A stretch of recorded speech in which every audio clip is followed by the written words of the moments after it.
Vishnuvardhan blogs. Friends, small request ఏంటంటే నా ఛానల్లో 3 వీడియోస్ చూడండి, నచ్చితే లైక్ చేసి సబ్స్క్రైబ్ ఈ వీడియోలో చూపించిన ప్రకారం చేసుకోండి. సో ఫ్రెండ్స్, మీరు మలేషియాకి వచ్చేటప్పటికి ఎక్కువ కరెన్సీ తెచ్చుకోకపోయినా పర్లేదు, మినిమం 1000 రింగెట్స్ తెచ్చుకోండి, మీకు కరెక్ట్గా సరిపోతుంది. ఎందుకంటే నేను కూడా 1000 రింగెట్స్ తెచ్చుకున్నాను, దాన్ని బట్టి నాకు కరెక్ట్గా సరిపోయింది. ఎందుకు 1000 రింగెట్స్ ఎక్కువ తెచ్చుకుంటే పర్లేదా అంటే మీ ఇష్టం, మీ ఆప్షను.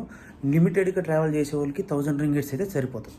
ఫ్రెండ్స్, ఇది 1 రింగెట్ అంటే మన ఇండియన్ కరెన్సీలో 20 రూపీస్ ఒక రింగెట్ ఈక్వల్స్ టు.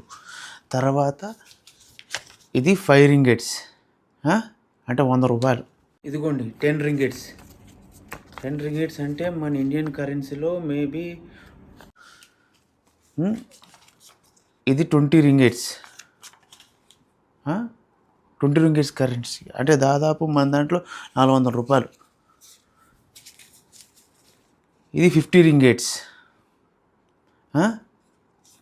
50 రింగెట్స్ ఇలా ఉంటుంది, మలేషియన్ 50 రింగెట్స్. తర్వాత ఇది 100 రింగెట్స్ కరెన్సీ ఇవ్వండి.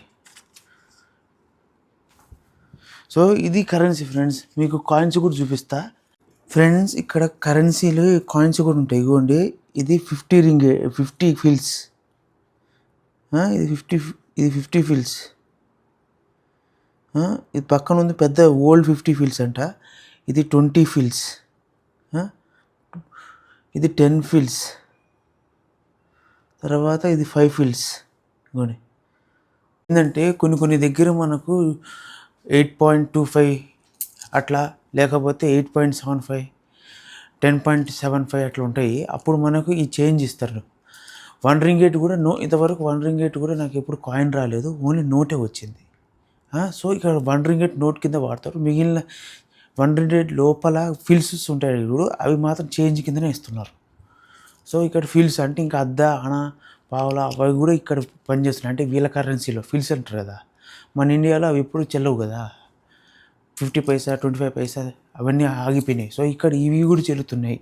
నేను ఇంకా మీకు 10 రింగెట్స్ నోట్ చూపించలేదు. నాకు 10 రింగెట్స్ నోట్ ఇప్పుడు లేదు, వస్తే మీకు 10 రింగెట్స్ నోట్ కూడా ఎలా ఉంటుందో కూడా చూపిస్తాను. సో ఫ్రెండ్స్, మీరు మలేషియాకి వచ్చేటప్పటికి ఎక్కువ కరెన్సీ తెచ్చుకోకపోయినా పర్లేదు, మినిమం 1000 రింగెట్స్ తెచ్చుకోండి, మీకు కరెక్ట్గా సరిపోతుంది. ఎందుకంటే నేను కూడా 1000 రింగెట్స్ తెచ్చుకున్నాను, దాన్ని బట్టి నాకు కరెక్ట్గా సరిపోయింది. ఎందుకు 1000 రింగెట్స్ ఎక్కువ తెచ్చుకుంటే పర్లేదా అంటే మీ ఇష్టం, మీ ఆప్షను. లిమిటెడ్గా ట్రావెల్ చేసే వాళ్ళకి 1000 రింగెట్స్ అయితే సరిపోతుంది. 1000 రింగెట్స్ మోర్ దెన్ ఇనఫ్. నాకైతే సరిపోయింది 1000 రింగెట్స్. అయితే ఇక్కడ మెయిన్ ఏంటంటే ఇవన్నీ హోటల్ బుకింగ్స్కి తర్వాత టికెట్స్కి దాన్ని ఎక్స్క్లూడ్ చేసి. ఎందుకు చెప్తున్నానంటే హోటల్ బుకింగ్స్ నేను ఇండియాలో ఉండగానే చేసేసుకున్నా, దానికి సపరేట్ కాస్ట్ అయింది, దానికి సపరేట్గా 20,000 అయింది. ఫ్లైట్ టికెట్స్కి ఒక 20,000 అయింది, 40,000 అయింది. 100 రింగెట్స్ తీసుకున్నాను, నాకు దాదాపు 60,000 రూపీస్ దాకా పట్టింది. 1000 రింగెట్స్ సరిపోయింది. దాని తర్వాత కొన్ని చిన్న ట్రాన్సాక్షన్స్, వాటికి మెట్రోకి వాటికి ఇంకొక 5,000 to 7,000 రూపీస్. అంటే మన దగ్గర దాదాపు 500 రింగెట్స్ వాటి దాకా వాడినాం. సో ఏంటంటే మనకు దాదాపు తక్కువలో తక్కువ 60,000 దాకా అయితే ఖర్చు వస్తుంది. ఎందుకంటే నేను మోస్ట్ ఎక్స్పెన్సివ్ హోటల్స్ ఏమి ఉన్నాయి, లిమిటెడ్ కాస్ట్లో పర్ డేకి 1200 to 1500 రూపీస్ ఉండే హోటల్స్కి ఉన్నా. తర్వాత ఏంటంటే ఇక్కడ నాకు వేస్ట్ అయింది ఏంటంటే లంకావి ట్రిప్ వేస్ట్ అయింది. అది ఒక 7,000 రూపీస్ వేస్ట్ అయింది. ఎందుకు వేస్ట్ అయిందంటే లంకావికి బుక్ చేసుకున్నప్పుడు అప్ టికెట్ అయితే బాగానే బుక్ చేసుకున్నా, రిటర్న్ టికెట్ రాంగ్గా బుక్ చేసుకున్నా. ఏంటంటే రిటర్న్ టికెట్ బుక్ చేసుకునే టైంకి నేను ఇక్కడ ఆల్రెడీ నేను ఇంకొక బుకింగ్ చేసి పెట్టుకున్నా. ఎందుకంటే ఈ నుంచి మళ్ళీ నేను వేరే కంట్రీకి ఫ్లూ అవ్వాలి కాబట్టి వీడికి 1 రోజు 2 రోజులు ముందు వచ్చి స్టే చేసి తర్వాత ఇక్కడ బటు కేవ్స్ చూసుకొని తర్వాత వెళ్దాము అనుకుని నేను అనుకున్నా. అయితే మిస్టేక్ కింద ఏం చేసుకున్నానంటే నేను ఈ నుంచి వేరే కంట్రీకి వెళ్తుంటే ఆ డే రోజు బుక్ చేసుకున్నా. సో దానివల్ల అది వేస్ట్ అయింది. అప్పుడు టికెట్ అప్పోదా అనుకున్నా.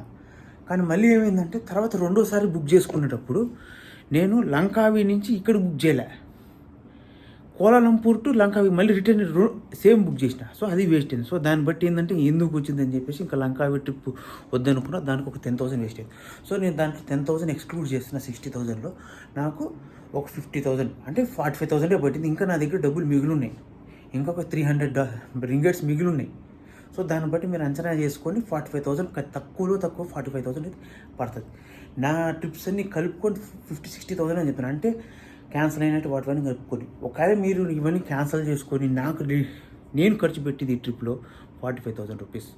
మలేషియా అప్ అండ్ డౌన్ 45,000లో కంప్లీట్ చేయొచ్చు ఈజీ. సో మన ఇండియన్ కరెన్సీలో ఒక రింగెట్ ఈక్వల్స్ టు, ప్రస్తుతానికి నేను చూసిన దాని ప్రకారం 20 రూపీస్ ఉంది. ఒక రింగెట్ ఈక్వల్స్ టు 20 రూపీస్. దాన్ని బట్టి మీరు క్యాలిక్యులేట్ చేసుకొని ఎన్ని రింగెట్స్ ఎంత అవుతాయని. కానీ మీరు జాగ్రత్త ఉండండి. తర్వాత నేను ఇప్పుడు కొత్త హోటల్కి వాడినాను కదా, దాన్ని ఫుల్ టూర్ మీకు ఇస్తాను నెక్స్ట్ వీడియోలో. Let's meet in next video. Friends, మీకు కానీ వీడియో నచ్చితే like, share, subscribe to my channel Vishnuvardhan vlogs. ఇలాంటి మోర్ కంటెంట్ ఉన్న వీడియోస్ కోసం నా ఛానల్ని లైక్, షేర్, సబ్స్క్రైబ్ చేసుకోవడంతో పాటు బెల్ ఐకాన్ నొత్తి ఆల్ ఆప్షన్ ఆన్లో పెట్టుకుంటే నా ఛానల్కి గ్రోత్ వస్తుంది, మీ వల్ల హెల్ప్ అవుతుంది. Thank you for watching. Stay tune for more videos. ఇదే మన బస్ అనుకుంటా, ఇంకా బోర్డింగ్ స్టార్ట్ అయినట్లేదు. బోర్డింగ్ స్టార్ట్ అవుతుంది అనుకుంటా. వీళ్ళందరూ దానికోసమే వెయిటింగ్ ఐలాండ్ పోవడానికి. చూడండి,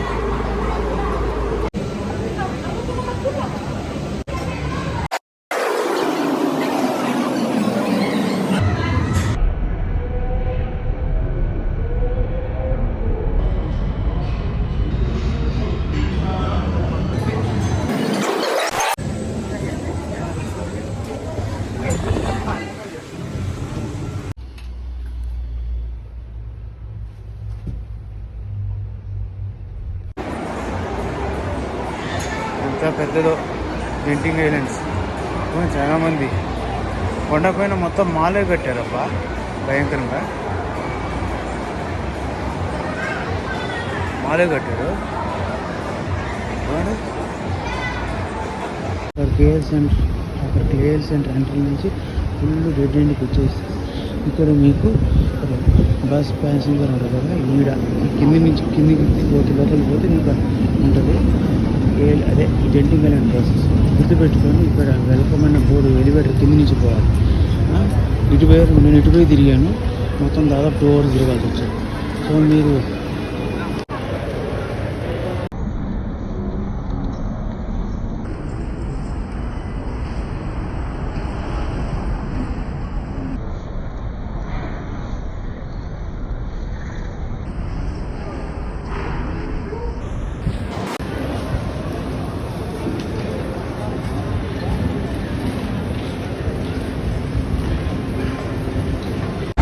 ఇప్పుడే 1:30 దగ్గరికి వచ్చింది. మన బస్సు వచ్చినట్టుంది. పోయి బస్సులో కూర్చుంటే ప్రశాంతంగా జెంటింగ్ ఐలాండ్స్కి వెళ్ళొచ్చు. మీకు ముందు మళ్ళీ చెప్తున్నా, ఇక్కడ క్యాష్ యాక్సెప్ట్ చేయరు, కార్డే. లేకపోతే ఆన్లైన్లో abibus.comలోనో redbus.com, అబీబస్ కాదు redbus.comలో కూడా బుక్ చేసుకోవచ్చు. బుక్ చేసుకొని ఇక్కడికి వచ్చి ఇబ్బంది పడమాకండి. క్యాష్లో ఎవరు